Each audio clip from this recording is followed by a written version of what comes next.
Welcome to the Selling Show, where we unpack, repack, and break down exactly how top experts sell their ideas, their value, and their services. This is your host, David Newman, and you are in the right place if you want better clients, bigger deals, and higher fees.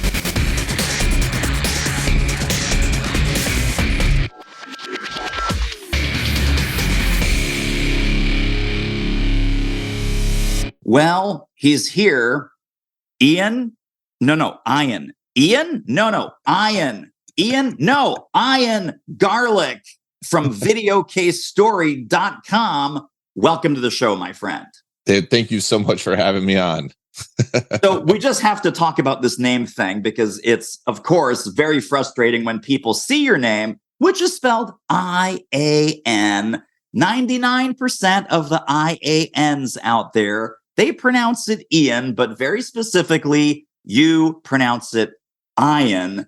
How did that come to be? What's the deal there? It's an interesting little story. My father's name was John, and when they were having kids, my dad was kind of like George Foreman, right? Named all his kids George. My dad was going to do the same thing. This was before George Foreman did it. He was going to have a bunch of kids named John with different names. But we were Polish, even though garlic is not, the original spelling was Polish. And Janusz was, and no offense to anyone named Janusz, but my parents were like, nah, we're not going to do that to him. And then so they said, well, the Gaelic form of it is Ian, but we don't like the pronunciation, so we're going to have Ian. So I was that. And then my sister was born, and my parents were like, we're not having any more kids after my sister was born. And your sister's name is? Margaret. She's named after my mother. Spelled and pronounced the quote unquote regular way. Exactly. Man, don't you hate that? Yeah, I know. It's a lot easier because I always say that it's like as if garlic wasn't a tough enough last name. They're like, what? Huh? Exactly. So no one bugged you at school about either one of those. No, not at all. No, of course not. Well, please do tell us the Ian Garlic story. How did you come to the work that you're doing today? And what were some interesting pit stops along the way? Sure. I mean, there was nothing else I could do, so this is what I did. No, I'm just kidding. I did a lot throughout my life. I've done a lot of different things. I've done a lot of fun, worked with some amazing, cool people, got a degree in economics. But I realized after, I was working in New York City in commercial real estate, and I saw the crash coming. There was a lot of things happening in the world before it happened. I'd been through one crash when I was working in finance. And so I was like, what do I really like doing? And I'm like, oh, I do love marketing. I love the marketing aspect of it. And, I'd read Malcolm Gladwell's books and start to read Seth Godin's books. And I'm like, this is what I want to do. So I actually got a job as a marketing consultant in New York City for a Fortune 50 company, working with attorneys. Yeah. And then YouTube was purchased by Google. And I was like, this is going to change everything. And that was 2006, 2007. And so we started doing video, and, it's evolved since there. And what I found is always, if you have great stories, great customer stories, and I start using them in my business and selling, and actually start using videos of my clients and telling their story, it'll transform your business if you do it the right way. And also on top of it, with a lot of YouTube strategies, we can get these ranking when someone's Googling or searching for this problem or searching your name. You can have your clients talking about you when they search your name. So that's where eventually the agency evolved into videocasestory.com. And we still do a lot of other types of videos. We're heavy into YouTube strategy, but it all starts with the customer story. Interesting. Do you still specialize somewhat in that legal industry that you came out of, or is it now pretty much equalized across the board? We have strategists. So we have people that are trained, like other agencies that are trained in our system. I do still have a lot of attorney clients and have worked with a lot of them over the years, just because I know legal marketing. But I like working actually a lot with other agencies, other consultants, helping them out. We've worked with like Gino Wickman, and we worked with Fran Tarkenton Financial, and some big names out there. I have fun with it because especially when you've done something like yourself, right? You've done B2B sales, and David comes there. It's, it. And so it's nice to help someone else because you've done all these things. And it's nice to say, here's this knowledge. You can go do it now yourself too. Right. For sure. I'm wondering, how has video client success stories, how has it evolved? Because what I've noticed early on, it was like these little 20, 30-second clips, Ian is amazing. I signed up with Ian and my business blew up. And my name is Joey Schmedlap from Joey Schmedlap Law Firm. And like 20, 30-second snippets. Then the pendulum went the other way. And you have these longer 10, 15, sometimes even 20-minute in-depth, because people said, well, anyone can give you a good 30 seconds, but what's it like to work with you? Give me the before, give me the during, give me the after. What were you coming in afraid would happen? What actually happened? How was the process of working with Ian? How were the results now 3 months, 6 months, 12 months later? What would you say to someone who's considering hiring Ian for some video case story marketing? And these long, like enormously long. And people say, no one's going to watch that. And they say, well, they are if there's a $20, $30, $50,000 deal and they want to make sure they're talking to the right person, the real deal. Yep. They want to make sure that, hey, I'm not just getting a 30-second quick snippet. I'm getting a long, in-depth client success story. And then, of course, now I see that we're going back to a little bit of a shorter format, maybe 3 to 5 minutes, something like that. How has that evolved? How have your clients evolved with it? And what's the current state of the industry and your recommendations? Yes, all that. No, I mean, except for the questions all wrapped up in one. I apologize. No, I do that all the time too. I'm like, okay, and I'm like, but I have this question, but I'm disguise it as one question. Right. There's a lot of commas in there. So I wrote a book, Video Testimonials That Land the Big Fish. And the funny part about it is I tell people don't use video testimonials. No one cares about hearing about, I'm sure people love you, David, but when they first encounter you, they want to know like how it works. Have you helped someone like me? Do you understand my problem? Right. And so over time, it's evolved. We've evolved it because we've evolved the process, which I talk a lot about, because not only are you going to use these videos, but the collection of the videos are going to evolve your business. And you're going to listen to your customers and listen to their stories, and you're going to hear different things that you can use in sales. And one of the tools that I always had, and I sort of developed it too, is like just a list of all my stories in different formats. And I eventually evolved into this thing called the case story tackle box. So it all depends on like what the situation is, right? If someone doesn't know you and they have a problem, well, you have a short 2 to 3 minute video. And, you can have a 20, 30-second one just speaking about that problem and leads them into that area. And then they become solution aware and they're looking for some help with that. They're looking now for a sales consultant and they don't know which sales consultant. Now that can be a little bit longer, especially if you have them blended together. And then, like you said, if someone is really down the path and ready to buy from you, and I say, these are my GMBs, get me the best, right? These are the people that want the best. They'll spend 10, 15 minutes watching a customer story that's well made, right? Because they're about to spend, like you said, $50,000, maybe $100,000, maybe $1 million with you. They're going to pass that around the team and they'll want to know as much as possible. And you have to play to all those. And like I said, that tool, when I'd walk into sales meetings, I always had a list of stories ready. And I didn't know which story I was going to need. And that's what you kind of have to have that. You have to have that collection. I'm sure but also a lot of your listeners know it's not just one story is going to win it. And it's not just even a single person story. It's stories told in different ways, shapes, or form. And now with the way the internet's evolved, retargeting's evolved, search and YouTube, you can optimize that for every problem, right? You can have the same story crafted in a different way, optimized and showing up in a different way. Down to, like we talked about at the beginning of it, your name. Because the second someone hears from you and they're interested, they're going to Google your name of your business, and you want to have a different version there. So, so the answer is, all of those, just depending on the moment, the right time, the right place. We interrupt this interview with an important announcement.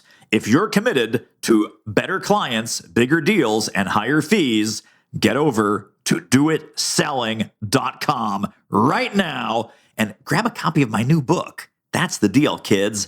Grab a copy of the new book and then get all the bonuses, companion tools, trainings, and downloads at doitselling.com. Buy the book, get the bonuses. Buy the book, get the bonuses. Buy the book, get the bonuses. That's how it works. I'll see you over there. Now, your process, because I went to the website and it's a very, very interesting, very well thought out, strategically thought out process.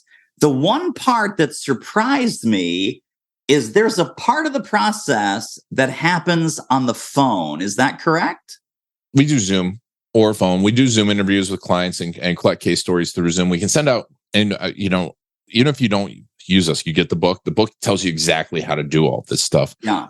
I suggest, since we started this, 15 years ago, and we evolved the process, and really Video Case Story as a brand started like 6-7 years ago. This little thing happened where we all started using Zoom for some reason.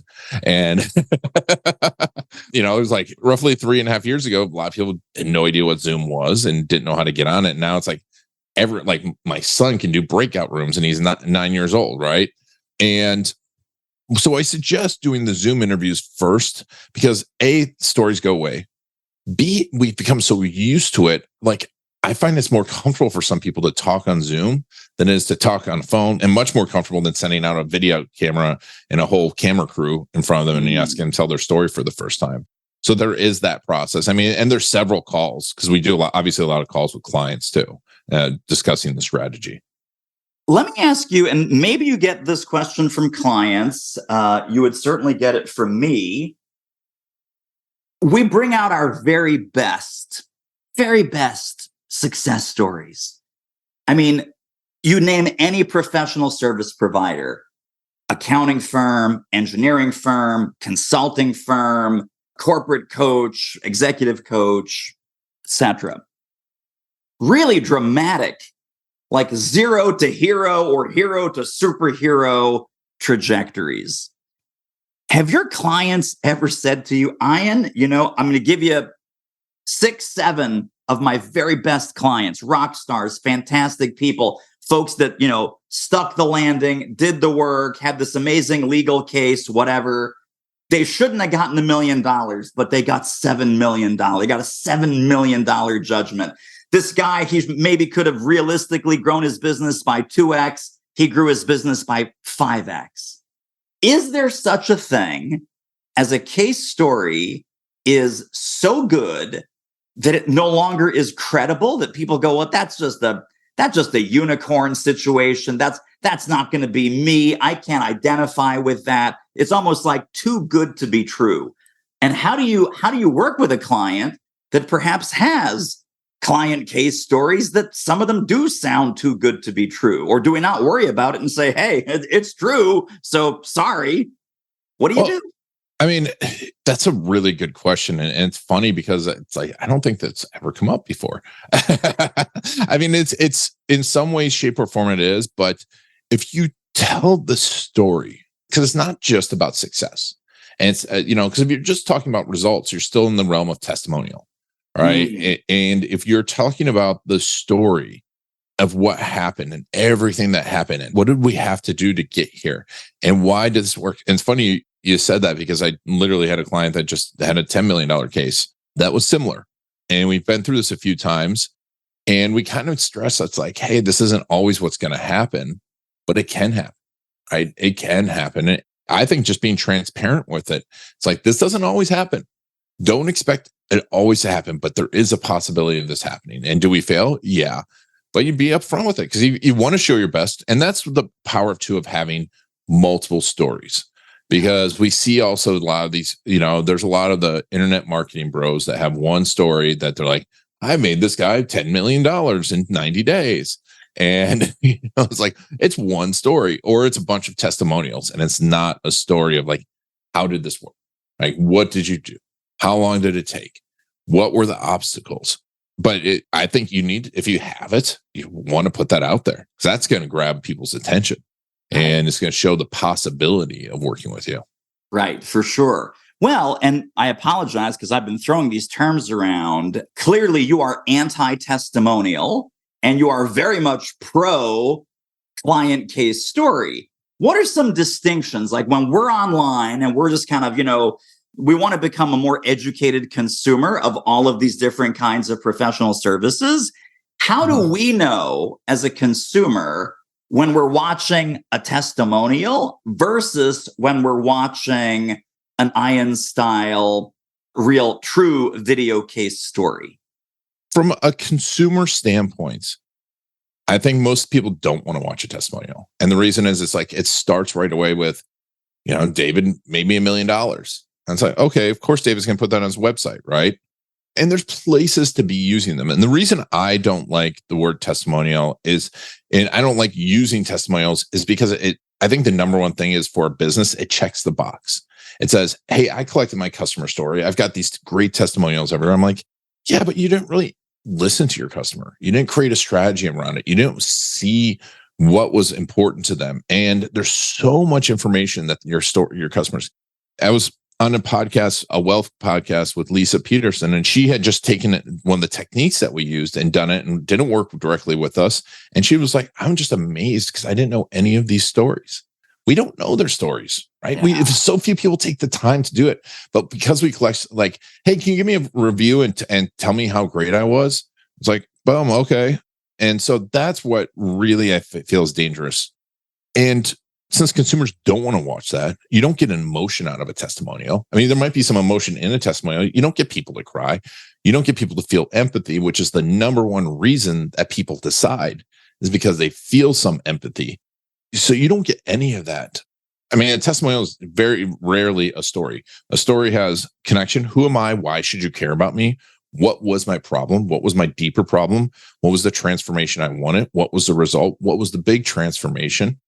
And I've got so many of those stories we've created where you don't hear the client's name till close to the end because we know it's so powerful that you want to keep that powerful emotion moment. And it's actually, there's some science around it. My friend Paul Zach, who wrote all these books and did all these studies on neuroeconomics and has these crazy apps that can read people's emotions. And he wrote this book, Immersion, talks about that the moment we want to brand something is the moment of peak emotion. And so testimonials don't get that peak emotion, don't grab someone's attention. But if you have a great case story and there's that peak emotion and now, boom, you show your name, that empathy, all this science happens and all this chemistry happens. And you have magic that the person's like, oh, I want this. And we've all experienced that, right? We've all experienced when we watch a story and you're like, oh, I want that. But very rarely is someone saying, Ian's great. And you're like, oh, I want that. I'm like, no. The only time that happens, and I think people also mix this up, is when you have a celebrity endorsement, because we have a story behind the celebrity already. So if the celebrity says, hey, go do this thing, you're kind of like, well, I know this person. I feel like I know this person. So there's some emotion tied to it, but it's still in the realm of testimonial. But yeah, I mean, that was a long meandering answer. No, but you hit on so many valuable points.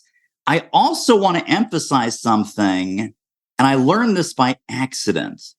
There is something that happens when you, the professional service provider, are not doing the interview, right? So, and again, I think I want to make this clear for everybody.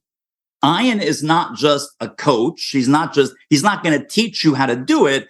He runs an agency, and this is a professional service that he provides to his clients.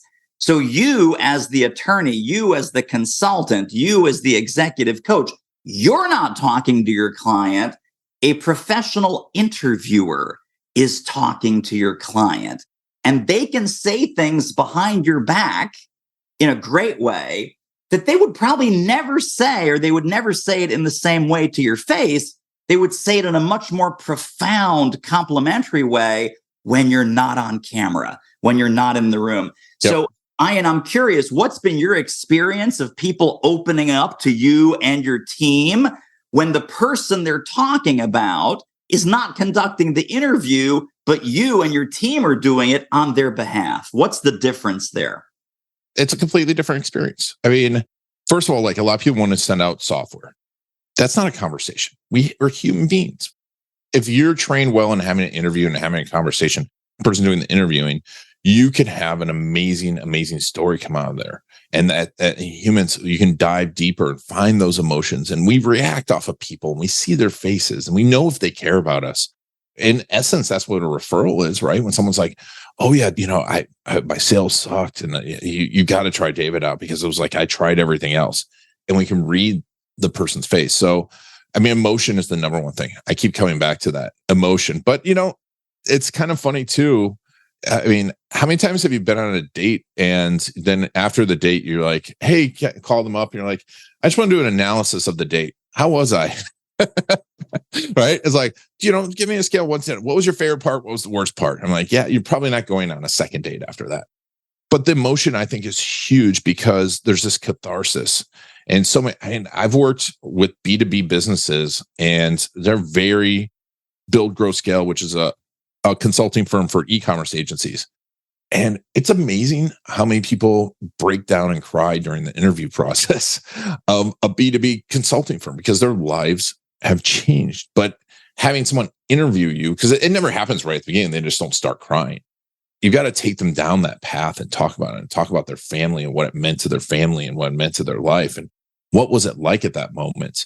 And then it's like, boom, or, and that emotion comes across. And that to me, I mean, I still get goosebumps thinking about it because when you find that, it's such a treasure and it only happens through an interview.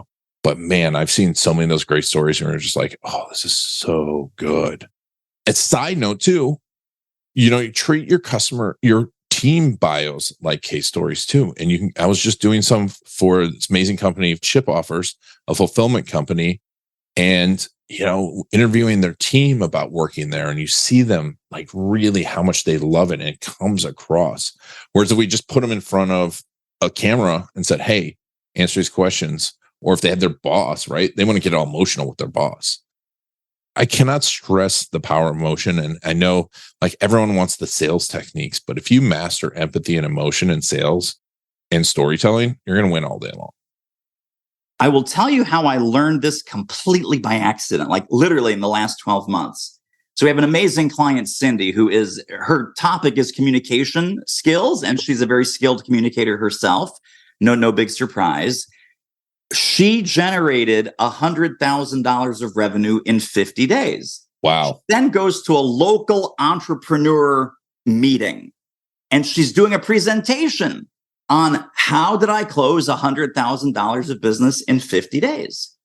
And I only find this out because she sends me the video. She says, David, I talk about you around minute 42. So of course, what do? I watched the whole thing, but I kind of ate dessert first, and I just fast forward to minute 42. So here she is in a room of about 60 other consultants. She throws up our website that has my big mug on it like this. And she says, this is David. David runs a company called Do It Marketing. And it was like the beginning of a video case story. When I came to David, I knew I had to grow. I had no idea how to grow. I don't have an MBA. I don't have business savvy. I was just doing what I was doing and it wasn't working. And I hit brick wall after brick wall and dead end after dead end. And I will tell you, within 3 months of working with David, I saw all the things I was doing wrong. And I stopped doing this and I started doing that. And then she pauses and she gets emotional in front of these 60 other entrepreneurs. She says, because the title of this presentation is how I made 100K in 50 days, I would not know how to do that if it wasn't for David, if it wasn't for David's team. Here's the punchline. Here's the clip. Working with David changed my business. Working with David changed my life. It changed my family's life. It changed my family tree. Wow. And I'm telling you, when I got to this, I was getting choked up. I was like, yeah. Oh my God, I got goosebumps. I love you so much. This is amazing. You're fantastic. But again, I wasn't in the room. And she would have never said those things if I had flipped on it. Hey, Cindy, you made 100K in 50 days. Why don't you and I do a little testimonial interview? She would have said, David, you're great. David, I love the tactics. David, I love the strategies. But you're right. The emotion was not there. How did it change my business? How did it change my life? You said those words just a few moments ago. How did it change their life? Yeah. And then when she puts in, it changed my family's life. It changed my family tree, meaning generational wealth was now possible. Yeah. I was like, holy crap, I never want to be in a room for another testimonial because it's so much better when they're telling an objective third-party audience. And I mean, that's the magic that you're unlocking, correct? Oh, that's what you're looking for, right? That's like ding, ding, ding, ding, ding, boom, like pulling that clip out. If I were you, I would take that quote, put it at the top of your About Us page. Yeah. And it's the second most used page on your website. The About Us, I tell everyone, we do a lot of About Us videos. It's still about them. Weave the customer stories into everything we do. And I mean, yeah, and you would not have found that if you were there. You were lucky enough that she sent it to you. And now you can save it. And when I send you the tackle box, you put it in there and you keep it so you never lose it. Because that's the other thing too people do is like, oh, they've done all this amazing stuff. And then they're like, I don't know where that story is. Right. Right. Oh my goodness. So yeah, that's phenomenal. I would have that clip everywhere. And what you found there too, it's something beyond just, okay, now you have the interview and you're right, you shouldn't do the interview, but you found something else. You found what the most important thing in sales and marketing is understanding the true why and the true transformation that person wants, right? They want the money, they want the sales, they want the $100,000, but what did that $100,000 mean to them? And it's changing my family tree. I mean, that's a story, boom, right there. And so, I mean, I'm excited for you. I would have that everywhere. Wait. We're not just going to listen to this episode. There are downloads, there are resources, there are links, there are bonuses waiting for you on this episode's page when you go over to doitmarketing.com/podcast. That's right, doitmarketing.com/podcast. Grab the notes right under this episode. See you over there. So let's talk about when people come to you, they start to see this brand new way of using client success stories. Maybe they have a YouTube channel, maybe they have a whole bunch of things on their About Us page, and they realize, oh, all of this needs to change. Will you go back, for example, and reshoot? So you say, oh, this person's been a fantastic client. They gave me a little 30-second thing. They would love to talk to you and the team and do it the right way. Or do you go to fresh people, or is it some combination? Do we have to throw the baby out with the bathwater with some of the old video that we have, or can that be integrated and reused, or those same people re-interviewed? So the good news is 100% not only re-interviewed the people, but now that they've done it once, it's that whole idea of once you've done a small thing, the consistency from Cialdini with, Robert Cialdini, author of amazing book, Influence. And when someone takes in a little action, they're more likely to take the bigger action next, yeah. Right? So you're much more likely to actually get a better story from that person. Now, most of the time people send me those videos and like, can we use this? And I'm like, because it's just a testimonial. And right. And not only on top of it is it that just a testimonial, there's an authenticity that's missing, and we can sense that in the person's face and the person's voice, and what it does. And you can tell I'm a lover of psychology and science, but it triggers in us when we see someone giving an inauthentic testimonial. It also triggers in us this idea that they're lying, even though they're not. It feels like they are. You're like, every time you're like, oh, I know that person's lying. You feel it. It's that combination of reading someone's face, the micro expressions, their voice. So I would suggest generally not, unless it's like once in a while someone's great. But yeah, definitely collect your old ones. And here's the thing, you can collect along the way too, because everyone's story changes. Their perception of the story changes. I forgot her name that you were talking about. Cindy. So, you're changing the family tree. She tells that story. And then now what about 3 years later, and all of a sudden she's on this amazing vacation she was never able to take with her family, or she was able to spend time with someone that before she couldn't, right? So getting the second part, the third part, the fourth part about that story, not only can you do it, you should do it, because you just never know. And I always tell people this when we prep people, like, don't assume you know the person's story. Don't assume you know if they're going to be on video. Don't assume it's going to be good. You just want to collect as many of these as possible if it's the person that you want to work with again, or the type of work you want to do again. If you don't like that person and you made them $1 million, I wouldn't suggest collecting that story, because you don't want to get another one of those people. Right.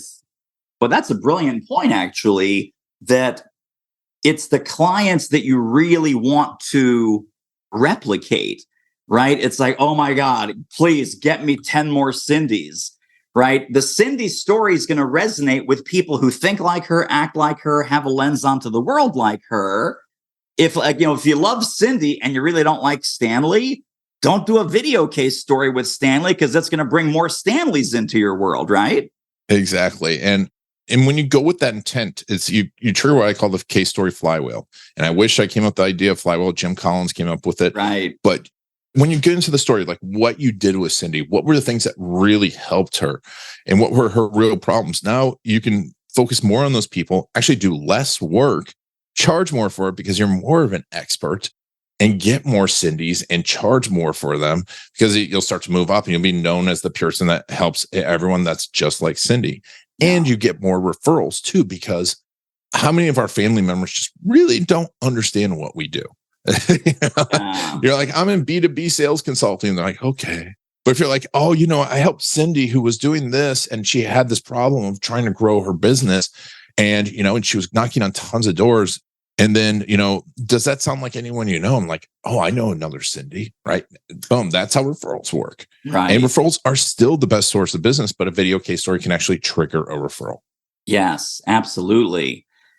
Let's talk about kind of this big picture as we're kind of landing the plane here. I know we have some resources, which I'd love to share in a moment. But before we get to that, if folks were to take one or two core ideas about the power of video in today's marketing and sales landscape, what soundbite or mantra or principle would you want to have them burn into their brain cells?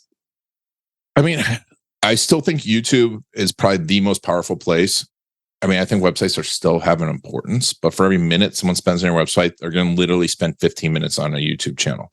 That can be either your YouTube channel or someone else's. So you need to have stories there.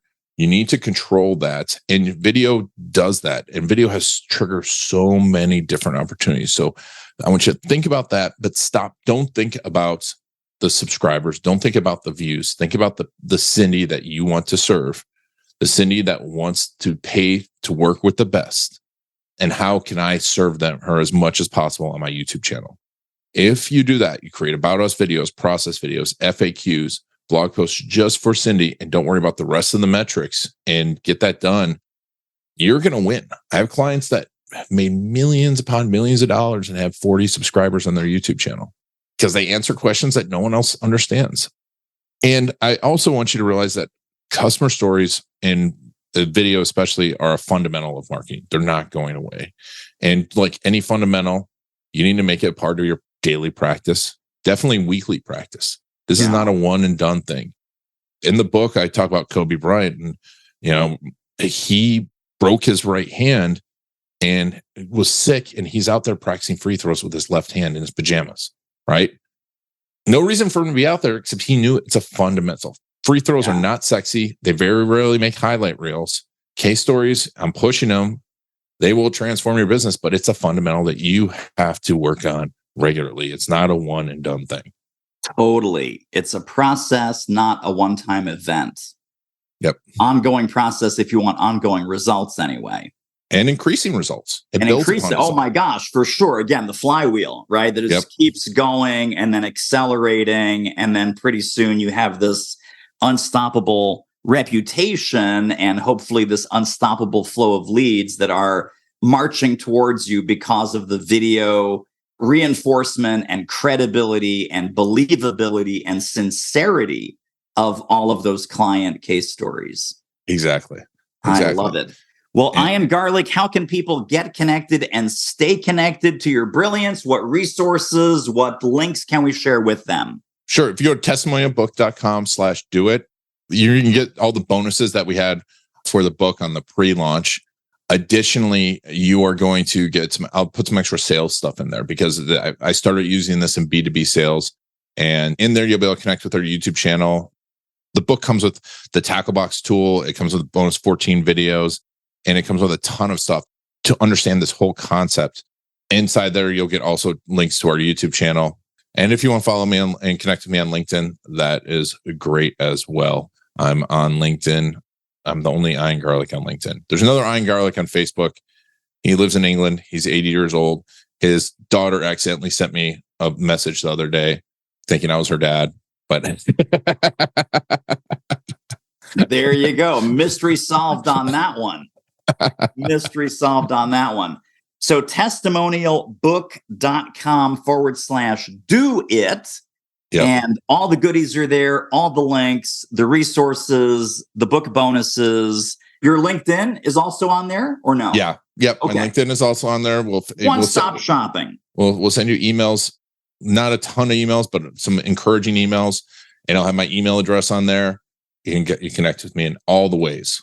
Excellent. And that link and some other goodies are also waiting for you in the show notes directly under this episode with Ian when you go to thesellingshow.com. Ian Garlic, you are such a rock star. I appreciate you. Thank you for all the value bombs that you shared. Thank you so much. It was a lot of fun. And you're great. You're a great host. I really appreciate it.